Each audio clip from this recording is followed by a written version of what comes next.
നിങ്ങളുടെ favourite shows ഇനി ഒരിക്കലും മിസ്സാവില്ല. ഇപ്പോൾ C5 കാണും നിങ്ങളുടെ ഫേവറേറ്റ് ഷോ തികച്ചും സൗജന്യമായി. ഈ ഞാൻ ജനിച്ചത് എവിടെ? ആ പാർവതി ജനിച്ചത് എവിടെ? സ്വർണ്ണക്കരണ്ടിയിലെ മിൽക്ക് കുടിച്ചവളാ ഞാൻ. അവളോ ആ പാർവതി സ്പൂൺ തന്നെ കാണുന്നത് ഇവിടെ വന്നിട്ടാ. ആന്റിക്കറിയോ എന്റെ ചെരുപ്പിന്റെ വില എത്രയാണെന്ന്? അത് അവളറിഞ്ഞാലേ ഞെട്ടും.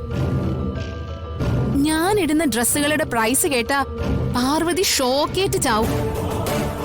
അങ്ങനെയുള്ള അവള് എന്നെ കറിവേപ്പില കണക്ക് ഒതുക്കി കളഞ്ഞില്ല ആന്റി. നിന്റെ മനസ്സിന്റെ നിറ്റൽ എനിക്ക് മനസ്സിലാവും ജാസ്മിൻ. കാരണം നമ്മൾ രണ്ടാളും ഒരേ കപ്പലിൽ സഞ്ചരിക്കുന്നവരാ. പാർവതി എന്ന പൊതുശത്രുവിനെ ഇവിടെ നോടിച്ചാലേ നമ്മുടെ കപ്പൽ സേഫായി കരയ്ക്കടുപ്പിക്കാൻ പറ്റൂ. എനിക്കതല്ല ആന്റി സങ്കടം. പാർവതിയുടെ ഇപ്പോഴത്തെ സ്റ്റേറ്റസ് കാണുമ്പോഴാ. ഒന്ന് ആലോചിച്ച് നോക്ക ആന്റി. വിശാലിന്റെ വൈഫ്, ഗായത്രി ദേവിക്കും ഗോപിനാഥനും മരുമകള്, എത്രയോ കോടി രൂപയ്ക്ക് അവകാശി. അവളൊന്ന് വിരൽ ഞൊടിച്ചാൽ ഓടി വരാൻ ആയിരങ്ങളാ. ഇതൊക്കെ എങ്ങനെ സാധിക്കുന്നു ആന്റി? വെറും കുഗ്രാമത്തിൽ നിന്ന് വന്ന പിച്ചക്കാരി പാർവതിക്ക്. ജാസ്മിൻ, അല്ലെങ്കിലും കൈമണിയടിക്കാൻ മിടിക്കിയ പാർവതി. അവളെ കുലസ്ത്രീ കളിച്ച ഈ വീട്ടിൽ കയറി പറ്റിയത്. ഉള്ളി കളങ്കമില്ലാത്ത നമുക്ക് അതൊന്നും വശമില്ലല്ലോ. എത്ര കൺട്രോൾ ചെയ്തിട്ടും എനിക്ക് പറ്റുന്നില്ല ആന്റി. അവൾ ഇരിക്കുന്ന സ്ഥാനത്ത് ഇരിക്കേണ്ടതേ ഞാനാ, ഈ ജാസ്മിൻ. ആ പാർവതിക്ക് എന്ത് യോഗ്യതയുണ്ട് ആന്റി? എന്റെ സൗന്ദര്യമുണ്ടോ അവൾക്ക്? എന്റെ അത്ര പഠിപ്പും വിവരമുണ്ടോ? അവൾ ഈ സ്വത്തൊക്കെ അനുഭവിക്കുന്നത് കണ്ടിട്ട് ഞാൻ കൈയടിക്കണോ? എങ്ങനെ സഹിക്കും ആന്റി ഞാൻ?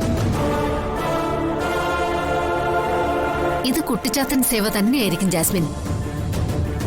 പാർവതി ചാത്തനെ വെച്ചാ കളിക്കുന്നത്. അല്ലെങ്കിൽ സ്വിച്ച് ഇട്ട പോലെ ഇവൾക്ക് കോടീശ്വരിയാവാൻ പറ്റോ? ഈ വീട്ടിലെല്ലാവരെയും ഇത്ര പെട്ടെന്ന് മയക്കാൻ പറ്റോ? എല്ലാം കൺകെട്ട ജാസ്മിൻ. എന്റെ ലൈഫ് ട്രാജഡിയെ കോമഡിയാക്കല്ലേ പ്ലീസ്. ഒരു കുട്ടിച്ചാത്തനും കൺകെട്ടും. സത്യത്തെ ആന്റി അമേരിക്കന്ന് തന്നെയാണോ വന്നത്, അതോ കുതിരവട്ടത്തുനിന്നോ? ജാസ്മിൻ, പാർവതിയുടെ കെട്ടിലമ്മ ഭാവം കാണുമ്പോഴേ നിന്റെ ഉള്ളിൽ കത്തുന്ന തീയുടെ 1000 മടങ്ങാ എന്റെ ഉള്ളിൽ കത്തുന്നത്. അവള് ഗായത്രി ദേവിയുടെ ഡ്യൂപ്പാണെന്നാ അവളുടെ വിചാരം. എന്റെ ബ്രദറിന് ബുദ്ധിയില്ലാതെ പോയി.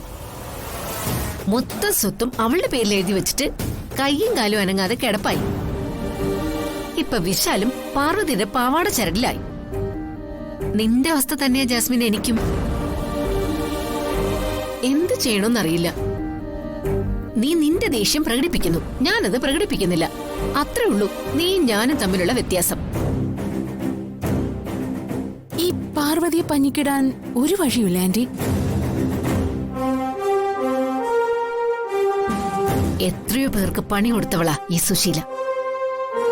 എനിക്കല്പം സമയം താ ജാസ്മിൻ, ഞാൻ കാണിച്ചു തരാം കളി. പാർവതി അധിക നാളെ നെഗളിക്കില്ല, കണ്ടോ? അവളെ ഞാൻ ഈ വീട്ടിൽ നിന്ന് തന്നെ തുരത്തും. വേണ്ടി വന്നാ ഈ ഭൂമിന്ന് തന്നെ അവളെ ഞാൻ തുടച്ചു നീക്കും.